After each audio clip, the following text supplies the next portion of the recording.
Hey guys, welcome back to my YouTube channel RAaZD VLoGs. Guys, আমি আজি অসমৰ এনেকুৱা এটা ঐতিহাসিক আৰু পবিত্ৰ স্থানত আপোনালোকক লৈ যাম। ভিডিঅ'টো গোটেইখিনি চাই থাকিব, অলপো স্কিপ নকৰিব, তেতিয়া গোটেইখিনি বুজি পাব আপোনালোকে। তেনেহ'লে বলক ভিডিঅ'টো আৰম্ভ কৰোঁ। আগতে মোৰ ইউটিউব ফেমিলিক সকলোকে এডভান্সত 2021ৰ হেপ্পী নিউ ইয়াৰ। থকা 2021 চনটো সকলোৰে বাবে মংগলময় হয় বুলি কামনা কৰিলোঁ।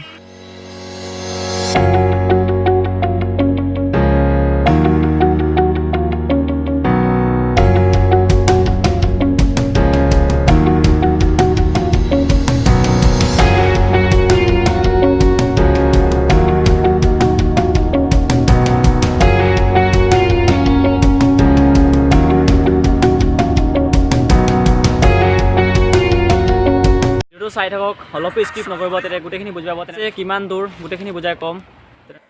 আমি য'ত গৈ আছোঁ গাইজ, ভৰালী নামঘৰ। এই নামঘৰটো প্ৰায় 426 বছৰ পুৰণি। এই নামঘৰটো নগাঁও জিলাৰ জখলাবন্ধা ভৰালী চুক নামৰ জেগাত এই নামঘৰটো অৱস্থিত। এই নামঘৰটো তেজপুৰ জামুগুৰিৰ পৰা 69 কিলোমিটাৰ, লখিমপুৰৰ পৰা 238 কিলোমিটাৰ, গুৱাহাটীৰ পৰা 181 কিলোমিটাৰ ডিষ্টেঞ্চ আছে। আপোনালোকে আহিব পাৰে গাইজ। আমি ফাইনেলি আহি পালোঁ অসমৰ ভৰালী নামঘৰ। দেখিছে আপোনালোকে ভৰালী নামঘৰৰ ভিতৰত গৈ দেখুৱাম, আপোনালোকে যিমান পাৰোঁ গোটেইখিনি দেখুৱাব চেষ্টা কৰিম। বলক ভিতৰত যাওঁ।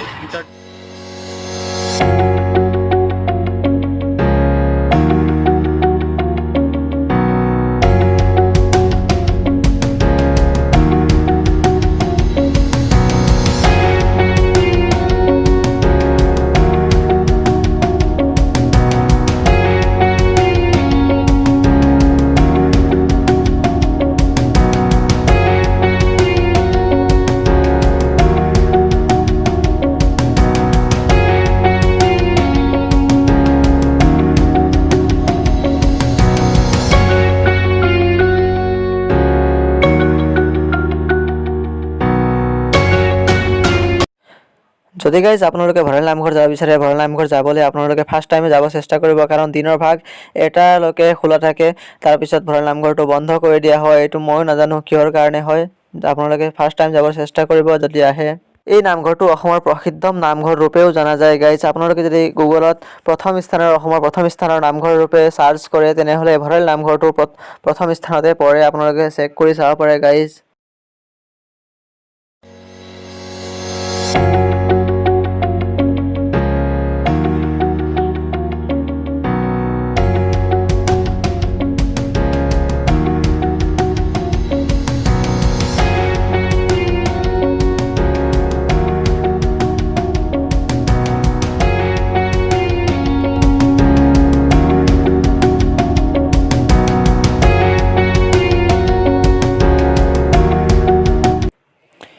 এই ভৰালী নামঘৰটোত চাকি জ্বলোৱা ঘৰ বেলেগ আছে আৰু মাহ প্ৰসাদ বিতৰণ কৰা ঘৰ বেলেগ আছে। আপোনালোকক এতিয়া মই চাকি জ্বলোৱা ঘৰ ভিতৰত গৈ গোটেইখিনি দেখুৱাম।